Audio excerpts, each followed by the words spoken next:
어제 12월 27일, 2022년 12월 27일 어제는 우리 동생이 과장으로 진급을 한 날입니다. 정년을 해야 할 나이인데 호적이 2년 늦게 됐어요. 그런 덕분으로 이제 정년을 2년 놔둔 상태에서 동생이 과장으로 진급을 했어요. 일반 회사야 과장 진급이 물론 그것도 어렵겠습니다만은 뭐 30대 40대 과장 진급 많이 하잖아요. 그러나 국가기관에서 과장 진급이라는 것은 좀 어려운가 봐요. 이게 정년이 보장된 조직 내에서는 청청 시작이기 때문에 과장 진급이 어려운데 이제 정년을 놔둔 상태에서 제 동생이 어제 과장을 진급했어요. 평상시 같으면 우리 어머님께서 이렇게 정한수 떠놓고 어제 하루 내내 부처님한테 예불을 드렸을 것입니다. 근데 어머님께서 지금 뭐 정신이 없다 보니까 제가 대신 어머님을 대신해서 이게 아침에 촛불을 켰네요.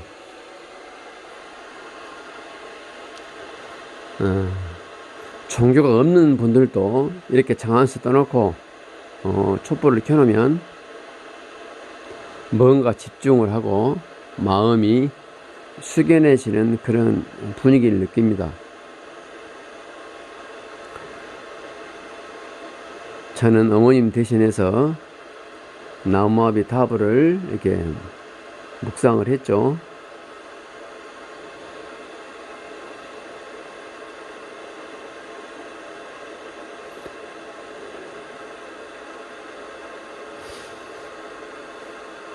제가 어머님을 이렇게 모시면서 삶과 죽음 그리고 인생의 사이클에 대해서 하루는 몇 번씩 이렇게 생각을 합니다.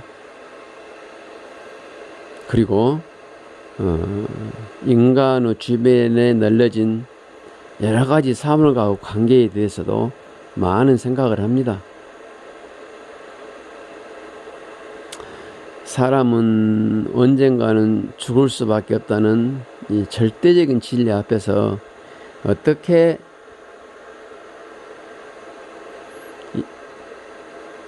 사회에, 주변에, 자기 가족에, 그리고 자기 자신에게 흔적을 남기고 사라져야 되는가?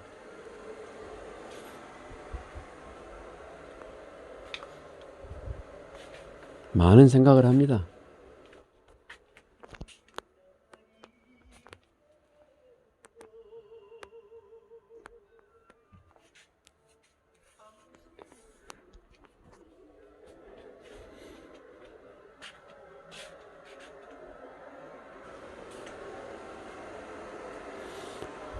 생각을 하다 보면 그 생각의 끝은 공수래 공수로 이 말이 맞더라고요.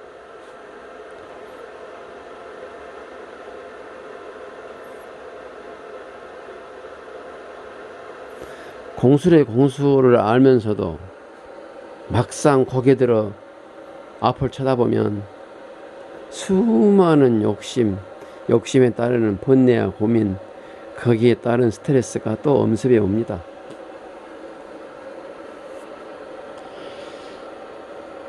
딸이 과장을 승진했음에도 불구하고 그 기쁨과 즐거움을 모른 채 지금 우리 어머님은 주무시고 계시네요. 아실까요?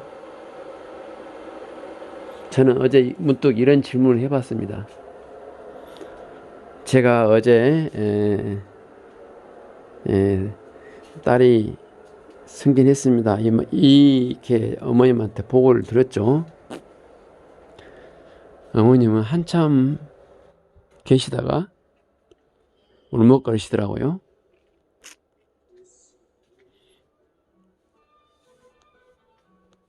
그러면 울먹거리는 현상을 제가 어떻게 받아들여야 할까요? 아신 걸까요? 모르시는 걸까요?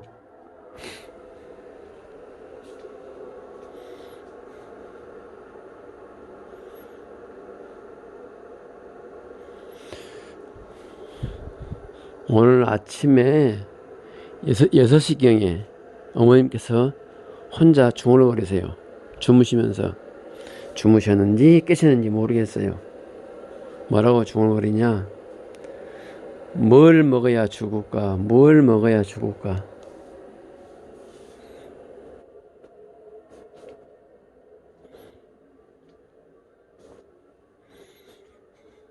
어머님은 딸이 과장 승진한 것을 아실까요? 모르실까요? 저는 아신다고 봅니다.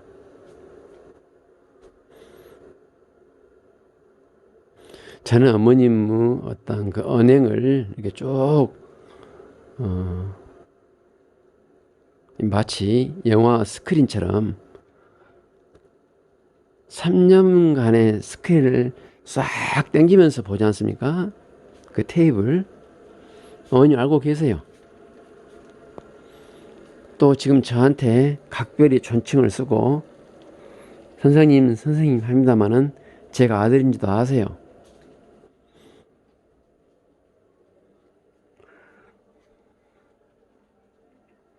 제가 어머님을 주물르면서 어느 한순간 굉장히 아프게 심하게 주물렀나 봐요. 저는 좀 심하게 주물르거든요. 왜? 피를 통해야 되기 때문에. 얼마나 아프셨는지 어머니께서 뭐라고 하신 거니? 막둥아 아파 죽겠다. 그만 주물러라. 이렇게 말씀하시더라고요. 그 전까지는 선생님 했던 분이 극도 아프면은 막둥아 아파 죽겠다. 그만 주물러라. 이 말을 하시더라고요. 알고 계신다는 거예요. 제가 아들인지.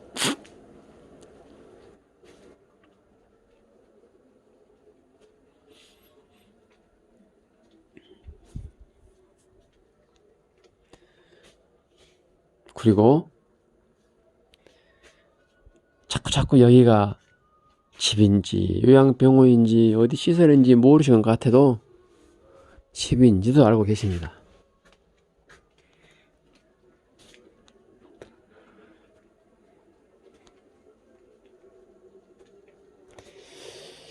몸이 따라오지 못해서 어제 어머님께서 아마 예불을 못 들으셨어요.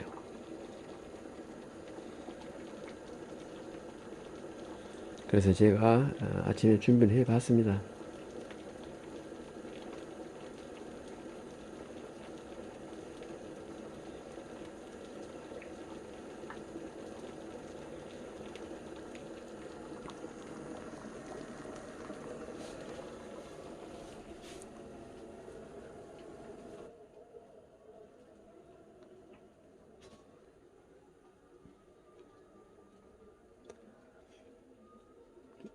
이제 며칠 후면 2023년이 밝아옵니다.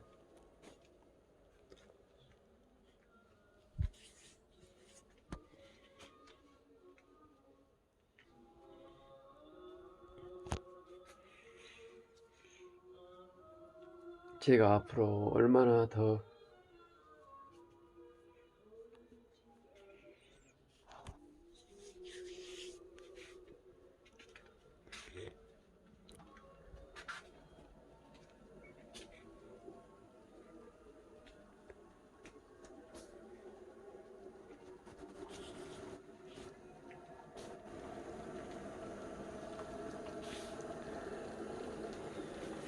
어머님과 같이 이런 유튜브 활동을 할지는 모르겠습니다. 그러나 길지만은 않을 것입니다.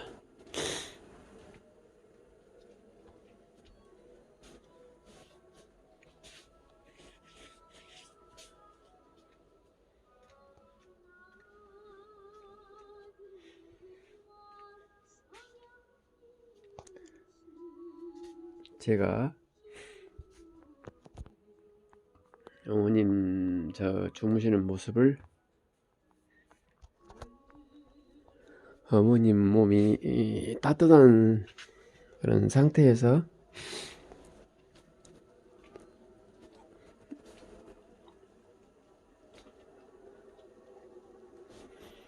제가 볼 수 있는 날이 거의 아마 많지는 않을 거예요. 그건 아까 말한 바와 같이 불변의 진리입니다. 움직일 수 없는 진리입니다.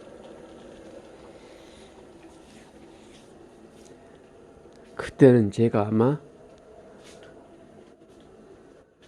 칠순이 되겠죠.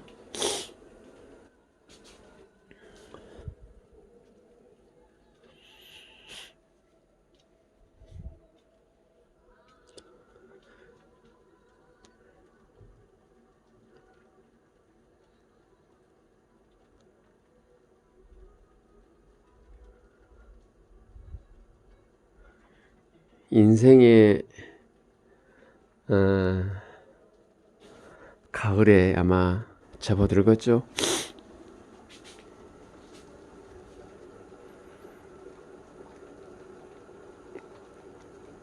저는 지금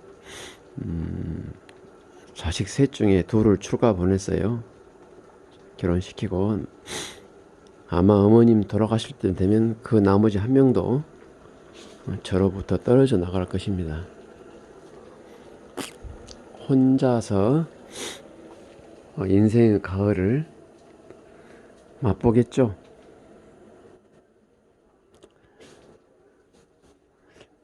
마누라가 옆에 있는데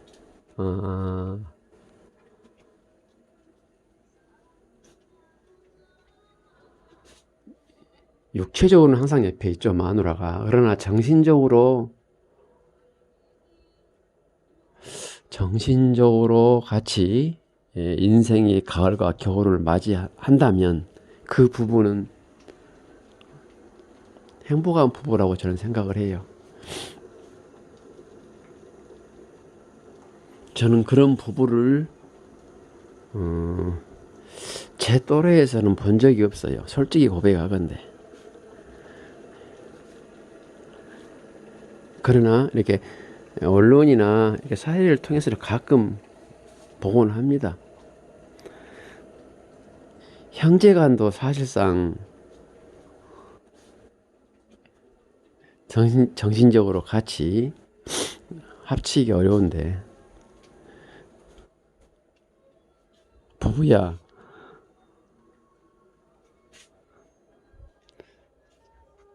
정신적으로 같이 살기가 쉽지만 않겠죠.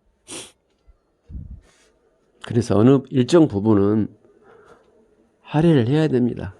오차 한계를 많이 설정해 줘야 됩니다. 부부간의 관계에서 정신적으로 합치기 위해서는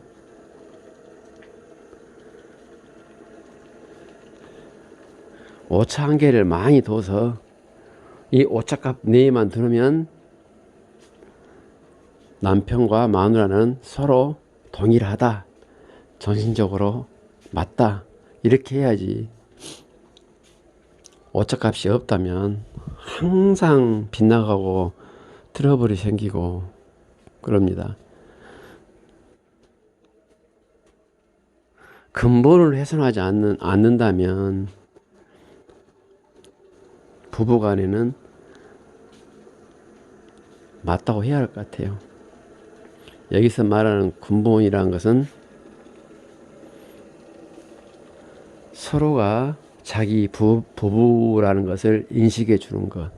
두 번째, 상대방의 부모나 가족에 대해서, 상대방의 집에 대해서 예의를 갖춰주는 것. 이게 저는 부부라고 봅니다.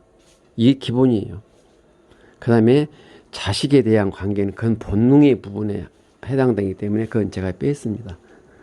자식을 자식인지도 모르고 교육을 소홀히 하고 자식에 관해서 부모로서 역할을 소홀히 한다면 그건 당연히 본능이 없는 인간이 아니죠. 그래서 제가 부부 관계에서의 조건에서 제가 뺐죠. 상대방을 남편으로서 부인으로서 인정하지 않는 처신은 아쉽지만 그건 부부가 아니죠. 그럼 어떤 게 상대방을 부부로서 인정하지 않는 겁니까? 최소한은 역할 분담 있잖아요. 가정에서 역할 분담. 그건 해줘야 상대방을 배우자로서 인정해 주는 겁니다. 이 역할 분담이 우리가 고전적으로 생각하는 그런 역할 분담이 아니라 부부로서 기대되어진 행동이 시시각각 변하지 않습니까? 그때 그 일을 해줘야 됩니다.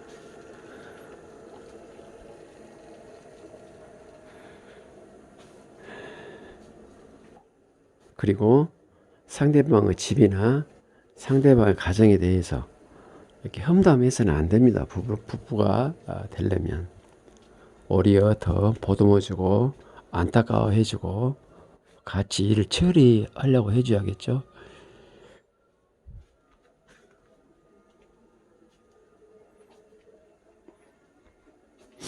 제 같은 경우는 제 마누라가 우리 부모님에게 잘했어요. 그러나 그 기간이 너무 길다 보니까 형제간이 7남매나 되는데 막둥이인 제가 너무 장기간 부모님을 이렇게 전담 막 하다 보니까 좀 스트레스가 쌓였던 걸로 생각이 되고 지금 하는 것은 아주 부부로서 해서 안 될 처신을 하고 있습니다만은 제가 과거에 그런 부모에 대한 공을 생각해서 상당 부분 정상 참작을 하고는 있어요. 나도 그럴 수도 있겠다 이런 생각이 들더라고요. 바꿔 말해서 그 본성을 지금 제가 보고 있는 거예요. 본성이 아까 제가 말한 두 가지 요건을 갖추고 있느냐 없느냐, 그걸 제가 봤을 때 우리 마누라는 그 두 가지 요건을 가지고 있어요. 다만 그 임계선산에 지금 있어요. 제가 계속 체크를 하고 있습니다. 어떻게? 오차 한계를 아주 넓게 잡고 체크하고 있어요.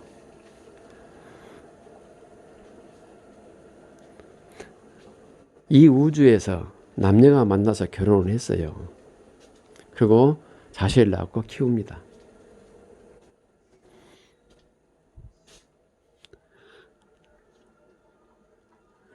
상대방을 상대방으로서 인정하지 않는 부부는 헤어져야 한다고 봅니다. 아까 제가 말한 바와 같이 오차 한계를 많이 잡아라 그랬습니다. 그 오차 한계마저도 그 값에서 벗어난다면 이건 부부가 아니죠. 처음부터 잘못 만난 거예요. 어찌간하면 우리 노래도 있잖아요. 살다 보면 정이 든다고. 이건 제 말이 아니라 정말 그렇습니다. 살다 보면 정이 들어요. 인간이라는 게 그렇습니다. 근데 삶을 살수록 정이 떨어지는 언행을 한 일방이 있다면 그건 저는 헤어져야 된다고 봅니다. 저는 대단히 보수적인 사람입니다. 어지간하면 헤어지지 말고 같이 합쳐 초점을 좀 맞춰서 양보고 살아라, 이런 사고방식인데요. 앞에서 말한 두 가지 조건을 충족하지 못한다면 그건 부부가 아니죠. 막 가는 인생입니다. 사실 그런 분들이 있어요. 막 가는 부부들. 그건 헤어져야죠. 그렇다면 말이 좀 옆으로 번집니다만은 왜 그런 상황이 벌어지냐. 첫 번째 만남 자체가 부부로서 고민이 없었던 겁니다. 그러면 지금 만나는 우리나라 이혼율 한 35% 그 정도 육박하는데 그런 분들이 다 첫 번째 만남에 부부로서 역할에 고민을 않고 결혼을 했느냐? 저는 그렇다고 봐요. 맞습니다.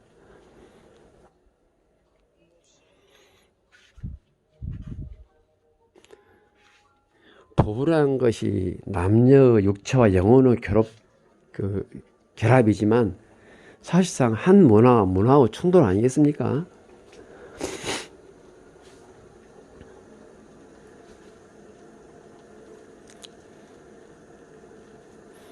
그 문화와 충돌에 대해서 고민을 하지 않았다면 그 결혼은 잘못된 거예요.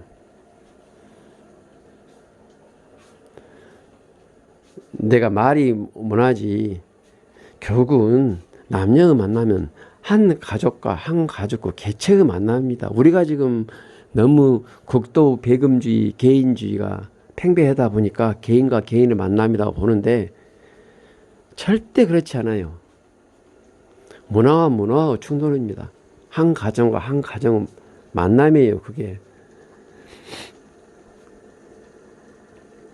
아무리 벗어나려 해도 벗어날 수가 없습니다.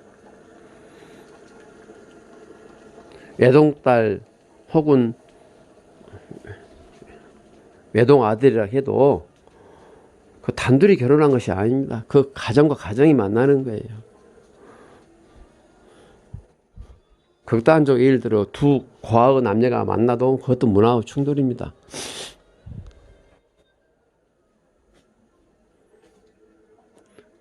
그리고 그 문화 충돌에 대해서는 상대방 문화를 받아들일 수 있고 이해하려고 어떤 충돌에 대한 갈등이 있을 때 갈등을 풀고 나가자 하는 그런 마음 자세가 기본적으로는 있어야 돼요.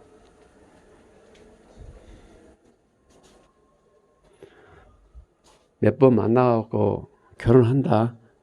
이것은 뭐 나쁜 것은 아닙니다. 근데 아까 말한 바와 같이 정말 A와 B의 두 개체가 만나서 서로 화학 반응을 이루어서 한 가정을 살면서 그 문화 충돌에 대해서 어떻게 헤쳐나갈까에 대한 그런 고민이 없는 만남은 아까 말한 바와 같이 35%에 해당이 된다고 봐요.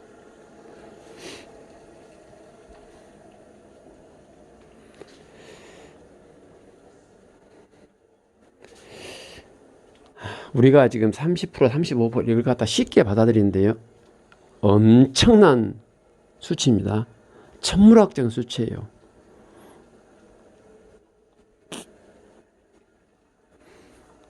근데 우리는 그걸 무덤덤하게 받아들이고 살아가고 있습니다. 안타까운 일입니다.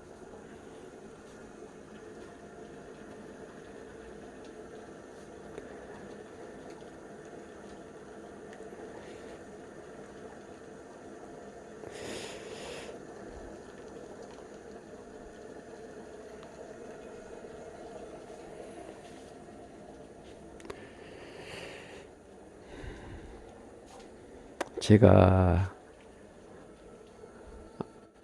이런 상황이 앞으로 얼마를 더 갈지 모르겠습니다만은 제 인생에 있어서 이 기간을 제 자신이 망가지는 기간이 아니라 제 자신을 되돌아보고 제 삶에 대해서 좀 더 살이 찌고 좀 더 정돈을 해서 제가 70대 이후에는 좀 더 인간으로서 좀 더 아름다운 모습을 볼 수 있는 그런 계기를 저는 절대자가 신이 저에게 주신 것 같아요.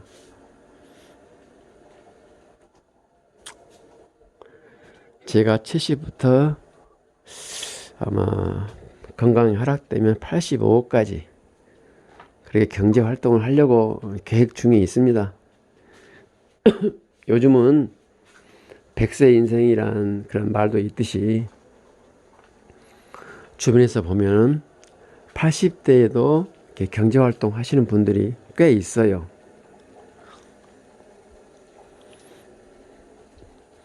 어떤 경제 활동을 하는 게 80대 이후에 70대 이후에 적합하냐, 그것은 이제 각자의 가정 환경이나 그 사람의 신체 조건, 그 사람의 개인적인 정신 능력에 따라 다르겠죠. 그렇다면 그런 아이템이 많이 있느냐? 하늘의 별처럼 많습니다. 다만 소득 활동함에 있어서 그 목표를 어느 정도로 잡느냐, 이건 좀 문제겠죠. 소득 활동은 인간은 관계 속에서 이루어지는데 80 먹은 노인을 대하는 고기를 생각했을 때 그분들이 저를 보고 어떻게 생각하겠어요? 그래서 그런 관계를 고려해서 아이템을 업종을 생각해야 합니다.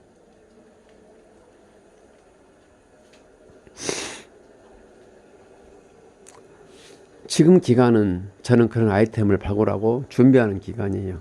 다행히 제가 80대 되면은, 제가 70대 되면은 우리나라 인구 구조는 가분수가 되죠. 소비자가 저를 바라보는 그 눈길이 어느 정도 눈높이가 맞춰진다는 얘기입니다. 그래서 상당히 저에게는 건강만 허락하고 정신 능력만 허락된다면 그렇게 나쁘지만은 않아요. 그러면 왜 제가 80대 중반까지 소득 활동을 해야 됩니까? 그런 질문을 가끔 해봅니다. 그것은 낙엽이 떨어질 때 아름답게 떨어지기 위한 그런 절차죠. 우리가 80, 90, 100세 될 때, 특히 80대 이후부터 100세 사이 20년 동안 아마도 많은 스트레스를 지금처럼 받을 겁니다. 스트레스 받으면서 하루하루를 살아가는 80대를 될 것인가? 아니면 뭔가 마음과 정신적으로 만족감을 느끼면서 편안하게 하루에 잠자리를 들 것인가? 이 차이죠.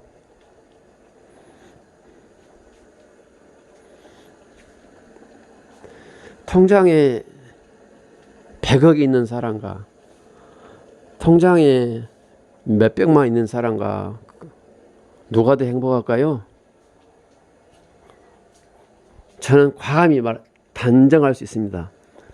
몇백만 원 있는 사람이 훨씬 더 행복합니다. 100억 있는 사람은 110억, 120억, 10억, 20억 늘어나도 행복감을 못 느낀다고 봐요. 저는 분명히 그렇습니다. 그러나 통장에 몇십만 원, 몇백만 원 있는 사람이 하루하루 1,000원, 2,000원, 만원, 2만원 날마다 그 고가 안에 쌓여갈 때 그 쾌감은 진정한 쾌감입니다. 제가 그걸 경험을 했어요. 뭐 저는 몇백억까지는 없어도 몇 억이 있을 때, 제가 아주 어릴 때요, 30대 때 몇 억이 있어 봤는데 몇 천만 원, 그때 이제 주식했는데요, 몇 천만 원 이렇게 하루에 벌어도 기분이 좋지, 나 행복하다, 그런 느낌은 별로 못 느꼈는데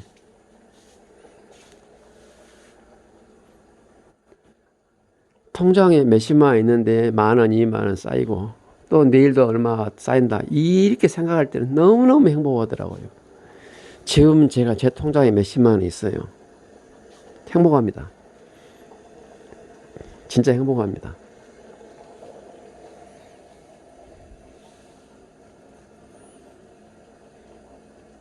제가 기초적으로 어머님 기초수당 30만 원 들어오고, 또 제가 빈병 수거해서 하루에 평균 2,000원꼴로 제가 소득 활동을 하고 있어요. 그리고 제가 지금 연금 수령을 좀 미뤄놨거든요. 제가 국민연금 기간이 짧다 보니까 많지는 못하는데 아마 65세가 되면 거짓말 50만 정도는 나올 것 같아요. 그러면 충분히 생활합니다. 그리고 날마다 제가 빈병을 수거해서 나의 통장에 1,000원, 2,000원 쌓여갈 때 저는 행복을 느낍니다. 그리고 저는 70대 이후를 대비해서 지금도 준비하고 있잖아요.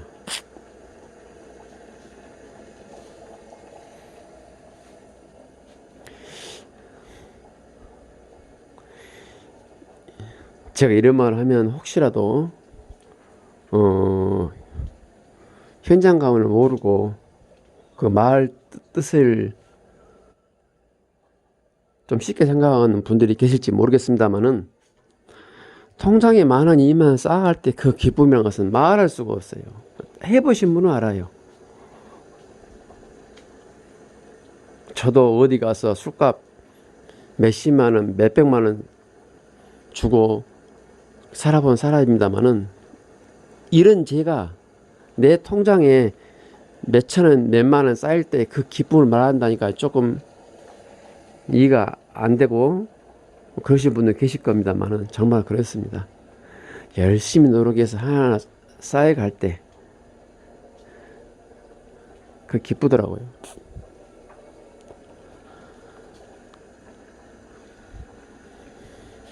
사람이란 게 참 묘하죠.